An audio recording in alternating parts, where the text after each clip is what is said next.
Muy interesante su ponencia. Y bueno, continuamos con la siguiente. Esta es una ponencia doble, de hecho, que está a cargo de Ricardo Loyola y Bruce Leguas Contreras. Bien, Ricardo Loyola viene a ser licenciado en Ciencias Jurídicas, historiador, integrante de la Asociación Chilena de Historiadores, Asociación Latinoamericana de Historia en Bolivia, Círculo Estudiantil de Investigaciones Históricas María Rosborowski, Perú, Benemérita Sociedad de Historiadores de Marga Marga, Chile, docente de Historia del Derecho en la Facultad de Derecho de la Universidad Adolfo Ibáñez, Chile. Autor de diversos libros sobre historia, arqueología e historia del derecho publicados en Chile y España, algunos de ellos con el Premio Chileno de Humanidades, el filósofo Agustín de Esquela, así como artículos en diversas revistas acreditadas. Mientras que para Bruce Leguas Contreras, es un historiador, anterior secretario y socio fundador de la Sociedad de Historia y Geografía de Chile, miembro del número del CEDEP, Kuntur Malku, autor de Quilpué, Historia de una comuna y coautor de Quillota 500 años, entre otros. El nombre de su ponencia viene a ser El legado andino en la zona central de Chile, el culto a Pachacamac y Con. Muy buenas tardes. Buenas tardes. Y muchas gracias por tener la oportunidad de participar en esta actividad que es obviamente de gran importancia. Igualmente, saludo, muchas gracias, buenas tardes, contentos de poder participar en estas actividades que siempre nos movían a tener que trasladarnos hacia la República del Perú, y bueno, ahora no podemos. Yo feliz hubiese ido, pero bueno, todavía no se puede. Y presentarle este trabajo que en realidad es parte, no es un trabajo propiamente tal, completo, sino que es parte de otro trabajo más grande, que se inició con el libro Quillota 500 años, que Bruce citó en su bio, y que presentáramos ya hace más o menos 2, 3 años atrás, también justamente en Perú, en la Universidad Nacional Jorge Basadre en aquel tiempo. Y tuvimos una pequeña presentación también en la San Marcos. Dentro de esa investigación del Quillota 500 años, se nos vino a nuestro quehacer el hecho de que en la zona central de Chile, donde se ubica la capital y bueno, las ciudades principales que típicamente se nombran, existía una gran influencia andina y un culto a dos seres importantes dentro de la cosmovisión, dentro de la cultura, dentro del sistema de divinidades del sistema andino, como es Pachacamac y Con. Y eso es lo que nosotros vamos a presentarle en esta ponencia, cuyo objetivo general es definir a la zona central de Chile como un territorio fuertemente influenciado por la cosmovisión y tradiciones andinas que escapan a la simple nomenclatura geoespacial. Obviamente, mientras yo voy a ir hablando, Bruce también se va a ir incorporando y así vamos, o sea, así vamos a ir generando un espacio relacionado con este tema importante. Claro. ¿Te parece, Bruce? Primero nos ubicamos en un Chile central, para más o menos, sabemos que no todos somos, tenemos una compatriota aquí que expuso al principio, pero no todos sabemos dónde vamos a hablar, y realmente vamos a hablar de esta zona, la zona central, que es más o menos lo que se ve ahí en el mapa de la presentación: Valparaíso, Viña del Mar, Quillota, San Felipe, Los Andes, Santiago, más hacia el interior, etcétera. Esta es la zona que nosotros básicamente el valle inferior y medio del río Aconcagua. Claro. Donde está la zona de Quillota, La Calera e Hijuelas. Un poco al norte de Valparaíso y Viña del Mar.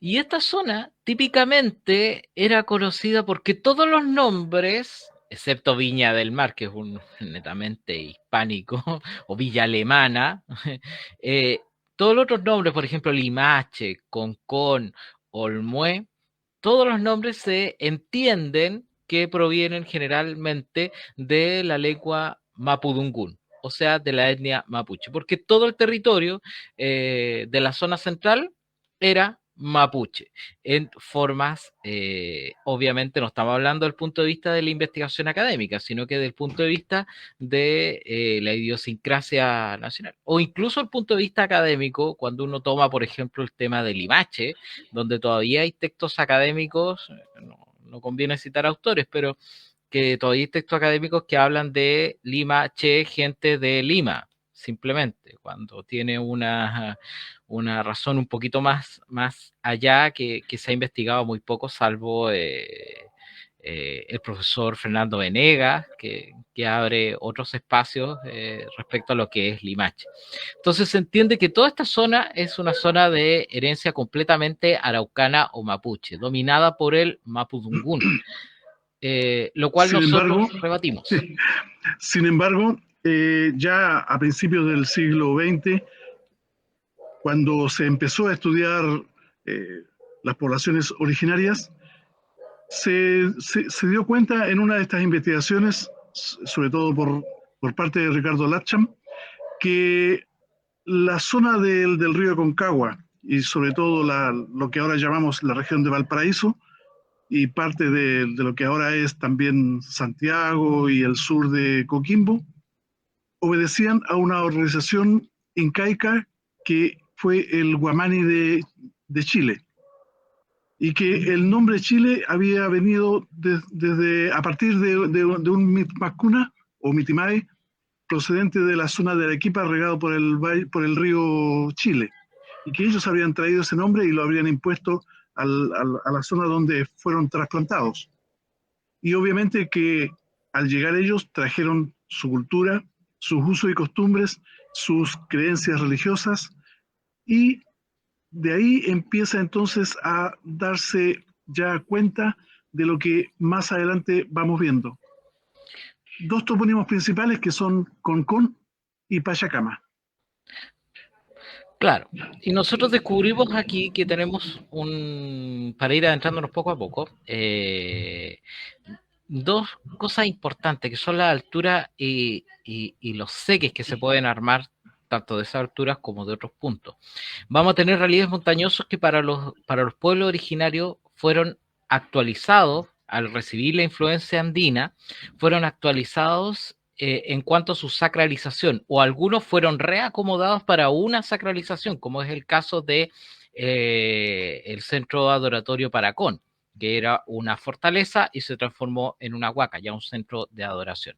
Por lo que se señalan también nuevos puntos de establecimiento de sectores importantes en latitudes que antes no lo estaban. Y por ejemplo, Quillota, el espacio actual de la ciudad de Quillota, en el curso medio del río Aconcagua, empieza a figurar como un lugar principal para la cultura andina al establecerse ahí lo que va a ser la Guamani de Chile, o el centro principal de la zona, de todo el sector chileno actual, que tiene que ver con la dominación incaica. Por eso es que allí llega, por ejemplo, el adelantado Diego de Almagro y no llega a Santiago, como llegó Pedro de Valdivia, que tuvo que llegar a Santiago, ya que la Guamani de Quillota había sido destruida después de la Guerra de los Loncos, tras haberse ido el adelantado Diego de Almagro.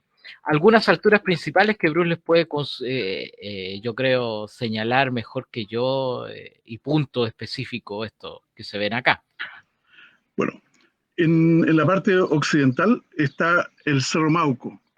El Cerro Mauco, como decía Ricardo antes, fue en la época incaica un centro ceremonial, una huaca, lo mismo que después hubo una huaca en La Campana.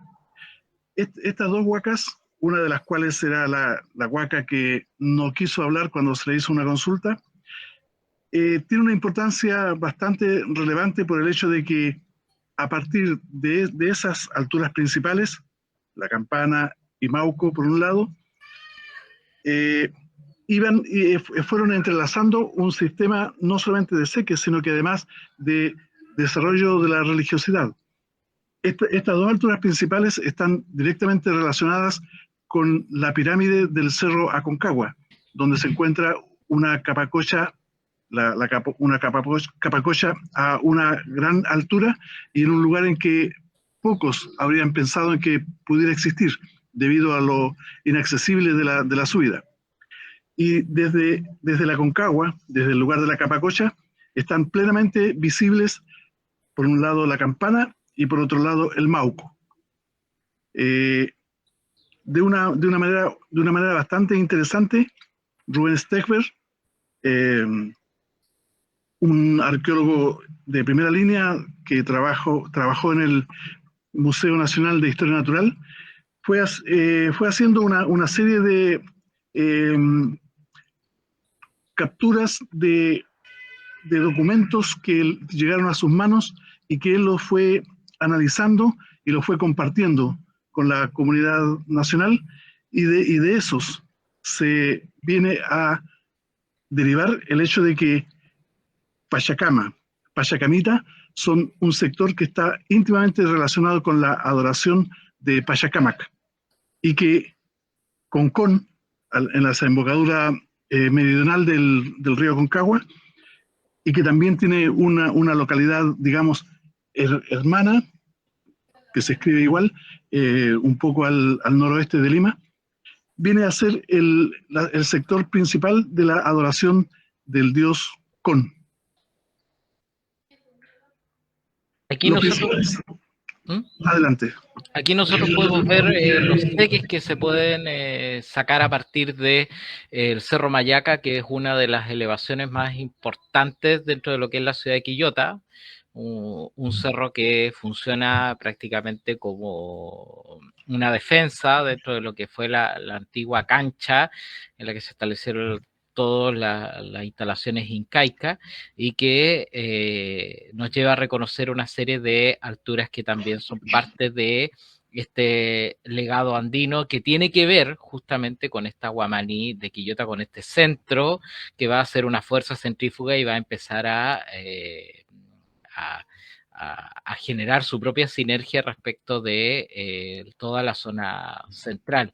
Y tal como decía Bruce, la pirámide del Aconcagua, expuesta ahí, es un lugar clave y un punto clave para las comunidades especialmente andinas de nuestra zona. El Aconcagua, si bien es un monte que queda en la frontera y queda en el lado argentino, hacia el lado argentino no se ve, pero nosotros sí lo podemos ver. En días despejados se ve de la costa, desde Concón o desde Valparaíso, desde Viña del Mar.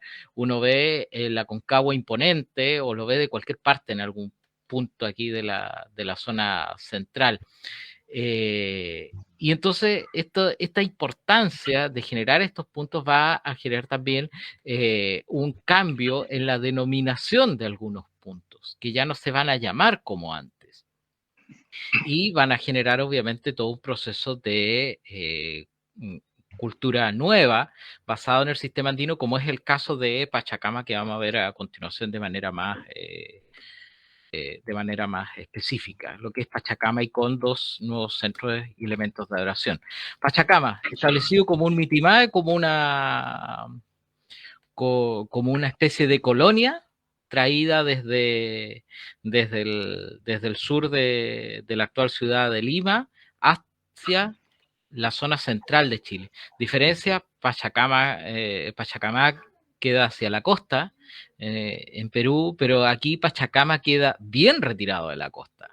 Queda prácticamente dentro de lo que es el cordón de la cordillera de la costa, al nororiente de Quillota, y siendo una colonia, un mitimae, traído desde aquella zona peruana, trae su influencia, y obviamente trae también un templo, que es el templo de Pachacama, que fue descrito tal como decía Bruce, por las investigaciones de Rubén Stegberg, y gracias a la ayuda de el investigador que nos dejó muy joven, Gonzalo Sotomayor. Lo interesante acá es el hecho de que en Pachacama, de acuerdo a la documentación colonial que presentó Rubén Stegberg y Gonzalo Sotomayor, están mencionadas las casas de Pachacama, en el sentido de que son tanto un templo como las instalaciones relacionadas con ese templo dedicado obviamente a Pachacamac. Eso está al fondo de un camino recto que sube desde la ribera sur del río Aconcagua, y a pesar de que este lugar está, digamos, bastante mediterráneo, subiendo la cuesta que comunica con Quillota, es posible observar no solamente el Cerro Mauco, sino que también el océano al poniente, lo que le da también un gran interés desde ese punto de vista. Cuando llega acá este culto a Pachacamac, tenemos que darnos cuenta también de que esta zona del país, sobre todo, es altamente sísmica. Uno puede tener terremotos importantes más o menos cada 9, 10 años aproximadamente. Por lo tanto, esta adoración a Pachacamac debió ser de suma importancia en vista del telurismo local.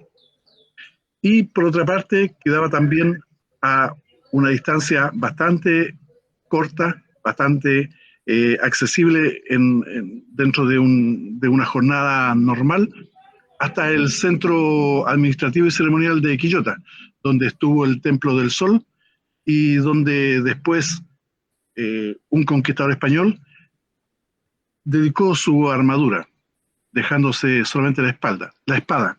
Me refiero a el primer español que llegó a la zona. Calvo de Barrientos. Calvo de Barrientos, Gonzalo Calvo de Barrientos. Y después de eso viene un periodo en que los jesuitas adquieren el dominio de esta zona y comienzan a explotarlo. Pero obviamente ellos también en el sector que se llamó las casas de Pachacama, en ese sector, ahí mismo ellos erigen una iglesia, que es, como hemos visto en varios puntos acá en la zona, que es la forma en que se sacraliza a un nuevo culto, a una nueva religión, un lugar que ya es considerado sagrado.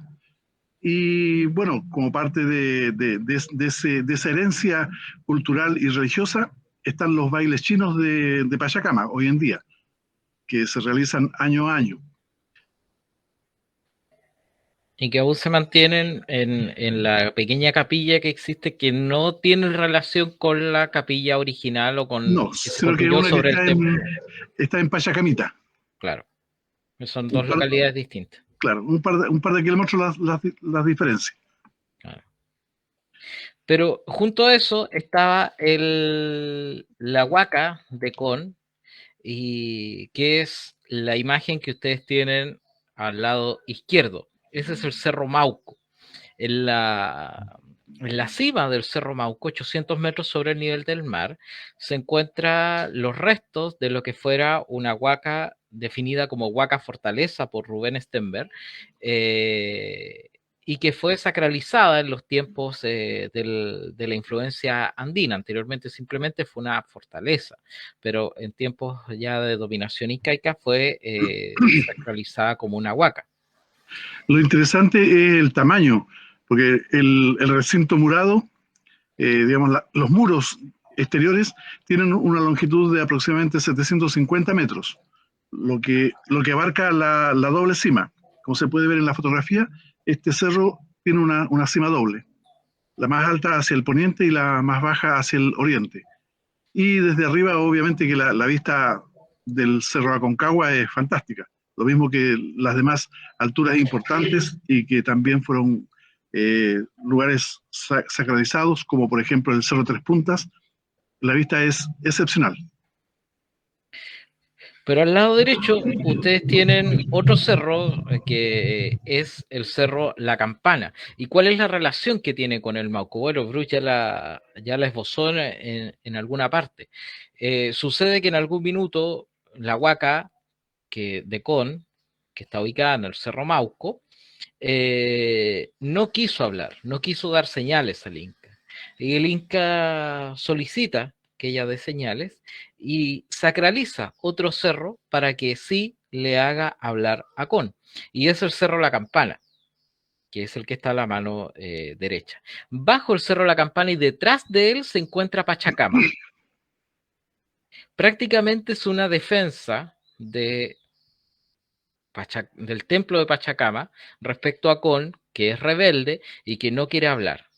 Y así se habla de la campana como la huaca que habla. Una teoría que no es una teoría nuestra, nosotros tenemos que decir que no es algo que se nos ocurrió a nosotros, sino que es algo que nos esbozó y nos comenzó a enseñar antes de esta pandemia, durante nuestras estancias permanentes año a año en el CONICET de la Universidad de Cuyo por la doctora Margarita Gentil, una gran maestra y gran amiga que nos invitó a hacer este tema de la huaca que habla, referido a lo que es la rebeldía de Con y la campana que hace hablar a Con y que protege a ese templo de Pachacamac de lo que pueda hacer este personaje que es bien rebelde, que es Con dentro de la mitología o dentro de la cosmovisión andina. Correcto. Ahora, cuando uno hoy en día visita estos lugares, la verdad es que nadie o casi nadie sabe exactamente de qué se trata. Igual el nombre Concón se explica desde el Mapudungún como significando Agua, búhos agua. o agua, en el caso del Cerro Mauco, el sombrero de agua. Pero en el caso de Pachacama, no hay una explicación real sobre por qué está ese topónimo ahí. Y sin embargo, cuando se empieza a revisar la documentación colonial, tal como lo hizo Rubén Stechfer, y lo hizo también Gonzalo Sotomayor junto con él, y otros estudiosos, se empieza a develar todo un rico caudal de conocimientos sobre lo que fue y significó la presencia incaica y la influencia andina en general dentro de la zona central de Chile actual, y sobre todo en el Valle de Aconcagua. Por lo que entonces podemos concluir que la zona central de Chile es un territorio multicultural que está mezclado con las tradiciones, la cosmovisión, la cultura y la tradición de los pueblos originarios pre-incaicos que existieron en nuestra zona y que luego siguieron existiendo pese a la dominación incaica, junto con una cultura andina que se superpone y se enraiza en la zona hasta el día de hoy, cambiando la toponimia e incluso tradiciones que hoy se han hecho permanentes y que sobreviven hasta nuestros días. El caso de la festividad y la sacralidad que existe en Pachacama. Y tenemos vestigios que se aprecian hasta hoy día. O sea, uno puede subir al Cerro Mauco, porque en Chile las cosas patrimoniales y monumentales no están protegidas por nada. Uno sube al Cerro Mauco, no hay ninguna protección ni ninguna señalética que diga algo y se van a encontrar los restos de las paredes de la Huaca Fortaleza que circunda esa cima. Y esas toponimias nosotros consideramos que deben ser, las toponimias de la zona central deben ser repensadas y reevaluadas tomando en cuenta estos antecedentes de influencia andina. Ponemos detrás la imagen ahí marcada de Concón, cerca de Lima. Concón no puede ser un vocablo mapudungún, sino estaríamos hablando de la presencia mapudungún prácticamente en Lima y en territorio peruano, lo cual es Absolutamente imposible. imposible, muy tirado de las mechas. Como verán, es simplemente una pincelada que le queríamos señalar a ustedes, parte de una investigación obviamente mucho más grande, es parte del libro de Quillota 500 años, es parte de otra investigación referida a Pachacama que tenemos que presentar prontamente también aquí en el Perú. Pero le agradecemos a cada uno de ustedes la posibilidad que nos da y el tiempo también para poder señalar un poco de lo que estamos haciendo aquí en el país. Muchísimas gracias. Muchas gracias. Muchísimas gracias por su ponencia, ambos historiadores, tanto Loyola como Leguas. Y bueno,